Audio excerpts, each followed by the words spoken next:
pokračovať v štúdiu alebo sa i hneď zamestnať.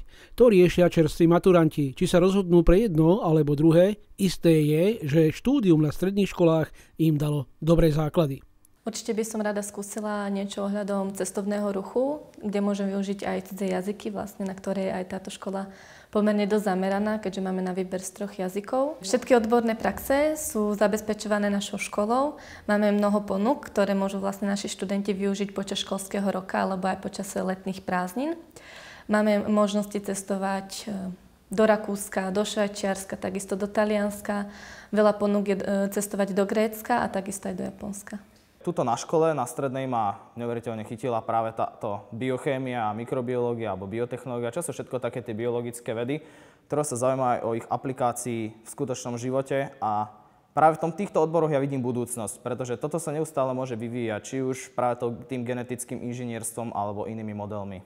Práca s touto biotechnológiou ma baví a rád by som sa v budúcnosti videl v nejakom tom výskumnom práve pracovisku, kde by som mohol pomáhať k rozvoju tejto biotechnológie. A nielen ako laborant, ale práve že skôr ako ten výskumník alebo ako vedúci výskumu, pretože si myslím, že človek je toho schopný, ak sa bude snažiť sa dostať aj vyššie. Dostali sme základy rozbehnúť si firmu. Vlastne ja ako študent tejto školy a maturant môžem si založiť firmu. Viem, ako na to...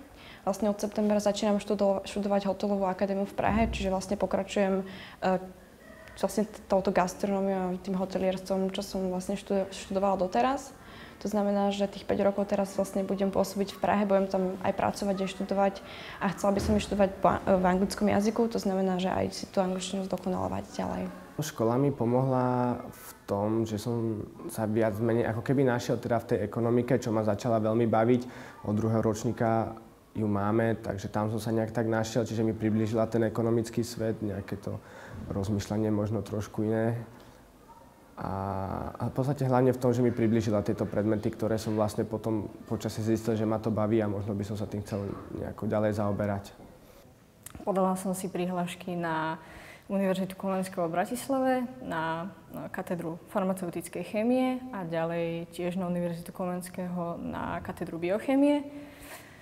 Tým vlastne naša škola má obidva tieto odbory, aj tú biochémiu, aj tú farmakológiu a obidva tie odbory sú veľmi perspektívne a takisto sú veľmi zaujímavé.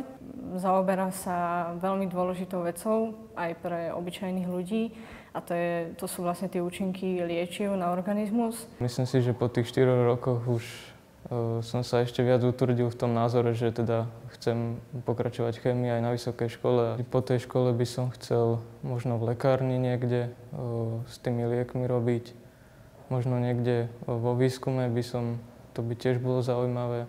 My sme mali predmety ako je marketing, účtovníctvo, ekonomika, hotelový manažment.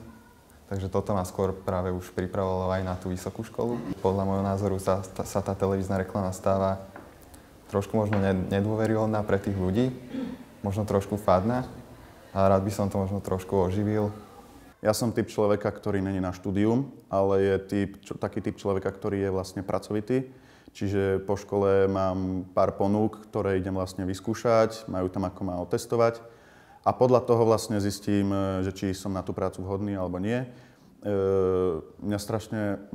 Ja som moc zaujatý na štýl barmana a takýto ako je typy baru, ako miešané nápoje a samozrejme mám vyhliadnutú prácu, kde je spojená plus gastronómia ako reštaurácia, plus vlastne nejaký nočný bar alebo niečo také. To je pre mňa moc dobré. Plus nejaké tie cateringy, jak vždycky boli a vždy budú. Ja som bol veľmi zaujatý vlastne do varenia. Mňa to veľmi bavilo, lenže jak som študoval týchto 5 rokov a čo sme mali teóriu obsluhy, sme preberali tieto veci plus kurzy.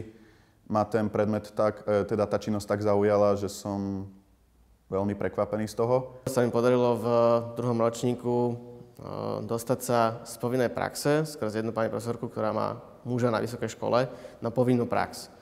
Tam sme došli do školy a dostali sme sa do kolektívu mladých technikov, ktorí majú vlastnú firmu na nohách postavenú, vyvíjajú biomedicínske zariadenia a zariadenia, ktoré sú vlastne v tejto dnešnej dobe potrebné. Sú to najnovšie technologické novinky. Veria si, Nechýba im odhodlanie, sú zdravo sebavedomí. To sú čerství absolventi stredných škôl. Čo myslíte? Celkom dobré základy do života aj pre vás ostatných.